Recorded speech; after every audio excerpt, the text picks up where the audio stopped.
Hello dear student, this is your Renu ma'am. Welcome to this video. In today's video, we will do class 10 chapter 3 metal non-metals important questions. That means previous year questions part second. Okay, but we have already done question 1 to 8 and you can just find out those question link in description. Okay, now I'm just going to tell you that we have solved question 1 to 8 and now further questions we will solve here. Okay, so here within question number 9 it has been asked to you that P, Q and R are three elements which undergo chemical reaction according to the following equations. मतलब simple सा इतना है कि P, Q and R जो है वो आपके पास में थ्री एलिमेंट्स हैं और ये तीनों एलिमेंट जो है वो डिफरेंट केमिकल इक्वेशंस आपको शो कर रहे हैं. ठीक है, अब हो के रही केमिकल इक्वेशन आपको गिवन है क्वेश्चन के अंदर. नाउ आपको इन केमिकल इक्वेशंस के बेसिस पे जो क्वेश्चंस मेंशन है पार्ट्स में इनको आंसर करना है बच्चे. ठीक है, तो है first question is answer the following question with reason और आपको रीजन भी देना है. ठीक है, तो ऐसा नहीं है कि विदाउट रीजन आप सिर्फ लिख देंगे और आपका काम हो जाएगा, ऐसा नहीं है. You have to give the reason also. Okay, so here the first question is, देखो which element is most reactive. इनमें से कौन सा एलिमेंट जो है देखो P, Q and R out of these three which one is more reactive, most reactive, कौन सा ज्यादा रिएक्टिव है.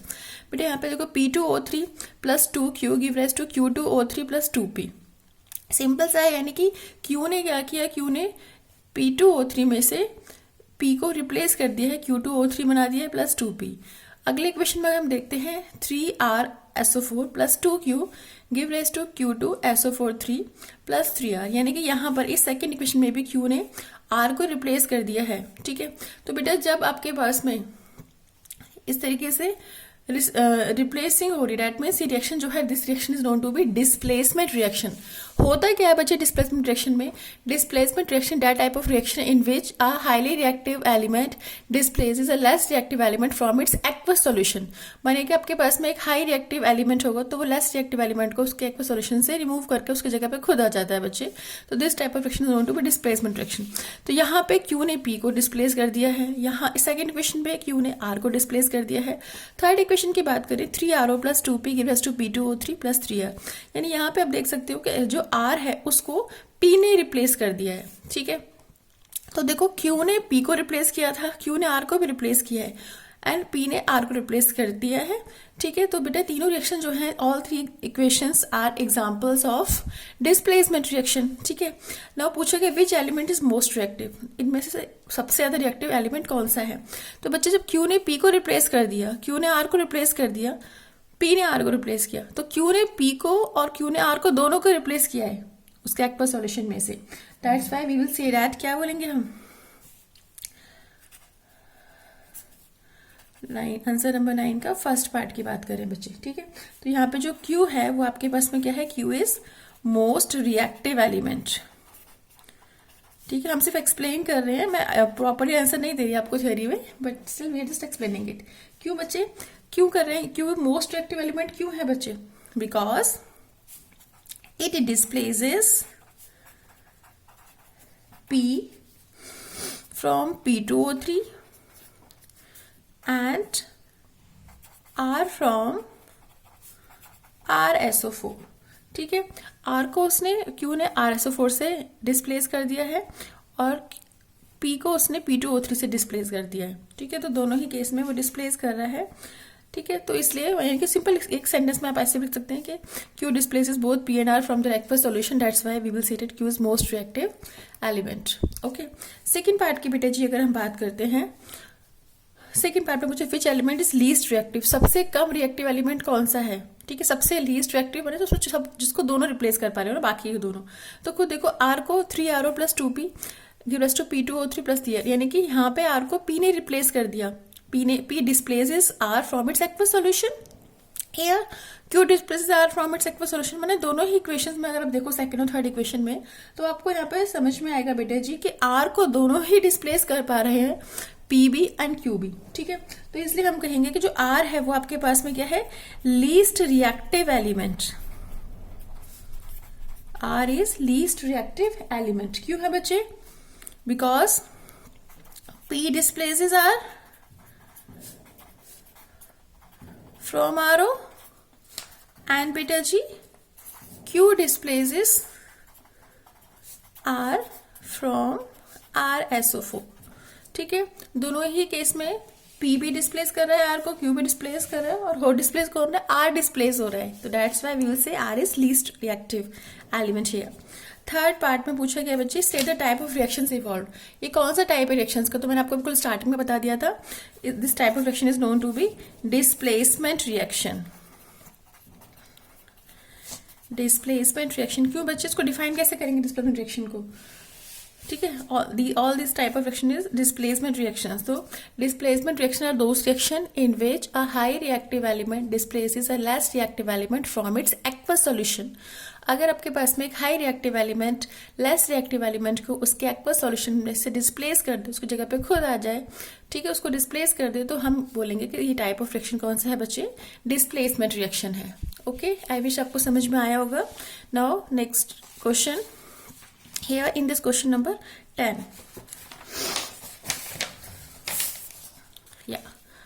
क्वेश्चन नंबर 10 की बात करते हैं बच्चे. You are provided with magnesium ribbon and sulphur powder. आपको दो चीजें प्रोवाइड की गई हैं. क्या क्या प्रोवाइड किया गया है बच्चे, मैग्नीशियम रिबन आपको प्रोवाइड किया गया है एंड सल्फर पाउडर प्रोवाइड किया गया है. Explain with the help of activity that metal oxides are basic and non metallic oxides are acidic in nature. तो बेटा मेटल ऑक्साइड जो होते हैं वो आपके पास में बेसिक नेचर के होते हैं, ठीक है, बेस करेक्टरिस्टिक शो करते हैं बेस के, एंड नॉन मेटल ऑक्साइड जो है वो एसिडिक करेक्टरिस्टिक शो करते हैं. लेकिन आपको यहाँ पे एक्टिविटी की हेल्प से एक्सप्लेन करना है. तो कैसे करेंगे बच्चे, वो देखिए फटाफट बच्चे. आप इसको ना ऐसे नहीं कि दोनों को मिक्स करना है, कुछ है, दो आपको चीजें दी गई हैं, यानी कि आपको मैग्नीशियम रिबन, जो मैग्नीशियम क्या होता है बेटा, मैग्नीशियम इज मेटल, है ना. मैग्नीशियम जो है मेटल है, आपको पता है मेटल्स इलेक्ट्रोपॉजिटिव होते हैं, वो केटायन फॉर्म करते हैं, ठीक है. तो मैग्नीशियम रिबन की जब हम बात करते हैं बेटा, तो ध्यान देंगे इस चीज का कि मैग्नीशियम रिबन जब आप ले रहे हो तो आपसे सबसे पहले क्या करेंगे, बर्न मैग्नीशियम रिबन, ठीक है. आपको फर्स्ट एक्टिविटी की बात कर रही हूं मैं, तो you will burn magnesium ribbon, ठीक है. मैं प्रॉपर्ली स्टेप बाय स्टेप नहीं लिख रही, I will just explain it to you. आप इसको अपने वर्ड्स में लिख लेंगे. तो बर्न मैग्नीशियम रिबन, जब आपने मैग्नीशियम रिबन को बर्न किया तब क्या होगा बच्चे, यानी कि आप उसका ऑक्सीडेशन कर रहे हैं. That means Mg plus O2 give rise to बच्चे MgO. अब इसको बैलेंस कर देते हैं, यहाँ पे भी 2 लगेगा और यहाँ पे भी, तो 2Mg plus O2 give rise to 2MgO. Magnesium को जो आपने बर्न किया बेटा, तो मैग्नीशियम ऑक्साइड फॉर्म हो गया. मैग्नीशियम ऑक्साइड जो है वो आपके पास में व्हाइट कलर का एक पाउडर होता है, व्हाइट ऐश कह लो, व्हाइट पाउडर कह लो, ये फॉर्म हो जाएगा, ठीक है. अब आपने क्या करना है, ये जो आपने मैग्नीशियम ऑक्साइड आपका फॉर्म हुआ है, इसको बच्चे वाटर में डिसॉल्व किया, ठीक है. इसको हमने हॉट वाटर में डिसॉल्व करना है, ध्यान रखेंगे, ठीक है.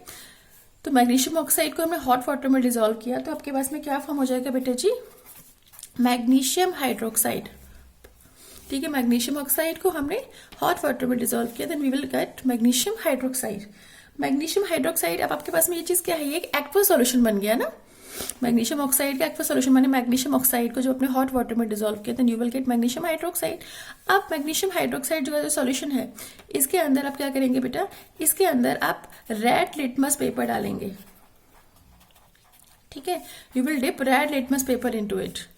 जब आप इसमें रेड लिटमस पेपर डालेंगे बेटा, तो रेड जो होगा वो आपके पास में क्या कन्वर्ट हो जाएगा, red will, colour of red litmus paper will turn और will change into blue colour. तो ब्लू कलर किसका होता है, ब्लू कलर अगर मैं लिटमस पेपर लेती हूँ, उसको किस सॉल्यूशन में डालने पे वो ब्लू कलर अपीयर होगा, जब हम उसको बेस में डालते हैं, ठीक है. तो इस बात से ये चीज जस्टिफाई हो गई कि भाई आपके पास में मैग्नीशियम रिबन जो है, उसने जो मैग्नीशियम हाइड्रोक्साइड फॉर्म किया, ठीक है, वो आपके पास में क्या है, वो आपके पास में बेसिक नेचर का, माने कि मैग्नीशियम से हमने मैग्नीशियम ऑक्साइड बनाया, मैग्नीशियम ऑक्साइड को फिर एक्वस बनाने के लिए हमने उसे हॉट वाटर में डिसॉल्व किया. तो मैग्नीशियम ऑक्साइड जो है वो क्या है बच्चे, वो आपके पास में बेसिक है नेचर में, वो बेसिक कैरेक्टरिस्टिक शो कर रहा है, यानी कि magnesium oxide is showing the characteristics of a base, ठीक है. तो ये हमारे पास में यहाँ पे इस तरीके से हम इसे लिख सकते हैं, ठीक है. तो इसको एक्टिविटी के फॉर्म में स्टेप बाय स्टेप आप मेंशन कर देंगे. मैग्नीशियम को आपने बर्न किया, मैग्नीशियम रिबन को, you will get magnesium oxide. फिर आपने मैग्नीशियम ऑक्साइड को हॉट वाटर में डिसॉल्व किया, ठीक है बच्चे. तो हमारे पास में ये मैग्नीशियम हाइड्रोक्साइड फॉर्म हो रहा है वैसे. और जब आप इसे देखेंगे तो यू विल सी दैट कि ये रेड लिटमस को ब्लू में कन्वर्ट कर रहा है, यानी कि मैग्नीशियम हाइड्रोक्साइड आपको मिल रहा है. मैग्नीशियम ऑक्साइड जो था वो आपके पास में किस नेचर का था, बेसिक नेचर का था, ओके. अगर हम सेकंड एक्टिविटी की बात करें, सेकंड एक्टिविटी जो है बेटा वो हमारी किस उसमें है, वो हमारे पास में हमने सल्फर पाउडर लिया, ठीक है। तो आपने क्या करना है बच्चे, जो सल्फर पाउडर है उसको बर्न किया, यानी कि सल्फर पाउडर को आपने बर्न किया। बर्न करना मतलब ऑक्सीडेशन कर रहे हो बेसिकली आप। तो जब आप इसे बर्न करोगे you will gate sulphur dioxide gas, SO2 gas आपके पास फॉर्म होगी बेटा, सल्फर डाइऑक्साइड, ठीक है। अब क्या किया आपने, जो सल्फर डाइऑक्साइड गैस थी इसको बेटा आपने वाटर में डिसॉल्व किया। जब अब आपने वाटर में डिसॉल्व किया तो आपके पास में क्या फॉर्म होगा, यहाँ पे वाटर तो लिक्विड स्टेट में आपको पता ही है, तो यहाँ पे आपके पास में H2SO3 एक्वा से फॉर्म होगा। H2SO3 बच्चे क्या होता है, H2SO3 जो होता है वो हमारे पास में सल्फ्यूरस एसिड होता है बेटा, इट्स सल्फ्यूरस एसिड, ठीक है। अब ये तो यहाँ तो मैंने बता दिया भाई कि आपको सल्फ्यूरस एसिड है, लेकिन आपने कैसे पता किया कि वो एसिडिक बिहेवियर शो करेगा। SO2 गैस जो है, SO2 जो है वो सल्फ्यूरिक वो एसिडिक बिहेवियर शो करेगी। आपने इसको वाटर में डिसॉल्व किया, वाटर में डिसॉल्व करने के बाद वो सल्फ्यूरिक एसिड बना रहा है, ठीक है। अब यानी कि एक्वा सोल्यूशन बना रहा है, मैंने आपको नाम नहीं बताया कि भाई सल्फ्यूरिक एसिड है फॉर एग्जांपल। तो आपने इस एक्वा सोल्यूशन में क्या किया, इस एक्वा सोल्यूशन में आप ब्लू लिटमस पेपर डालेंगे बेटा, तो ब्लू जो है वो किस में कन्वर्ट हो जाएगा, रेड में। तो आपको पता है कि acid will convert blue litmus paper into red colour, ठीक है। जबकि आपके पास में बेस जो होता है वो रेड को ब्लू में कन्वर्ट कर देता है। तो हमने इन दो जो इक्वेशन बोली है मैंने बताई है आपको, इनको आप एक्टिविटी की फॉर्म में मतलब कि स्टेटमेंट्स की फॉर्म में एक्सप्लेन करेंगे, साथ साथ इक्वेशन भी मेंशन कर देना। तो पीछे मैंने बताया कि मैग्नीशियम हाइड्रोक्साइड फॉर्म हो रहा था मैग्नीशियम ऑक्साइड को वाटर में डिसॉल्व करने से, हॉट वाटर में डिसॉल्व करने से, और यहाँ पे हमारे पास में सल्फर डाइऑक्साइड को वाटर में डिसॉल्व करने से हमारे पास सल्फ्यूरस एसिड फॉर्म हो रहा है। यानी कि जो मेटेलिक ऑक्साइड्स होंगे बेटा वो बेसिक नेचर के होंगे, और जो नॉन मेटेलिक ऑक्साइड्स हैं, सल्फर नॉन मेटल है ना, इलेक्ट्रोनेगेटिव होता है S2-, ठीक है। तो जो आपके पास में नॉन मेटलिक ऑक्साइड्स होंगे बेटा जी वो हमारे एसिडिक कैरेक्टरिस्टिक शो करेंगे, वो एसिडिक नेचर के होते हैं। तो हमने यहाँ पे एक्टिविटी की हेल्प से कर लिया, ठीक है। अब बात करते हैं फर्दर क्वेश्चंस की। बेटा फर्दर क्वेश्चन मैं नेक्स्ट वीडियो में कराऊंगी because it will be too lengthy, ठीक है। तो चलिए मिलते हैं नेक्स्ट वीडियो में। अगर आपको वीडियो अच्छा लगा हो तो लाइक करें और चैनल को सब्सक्राइब करें। बाय।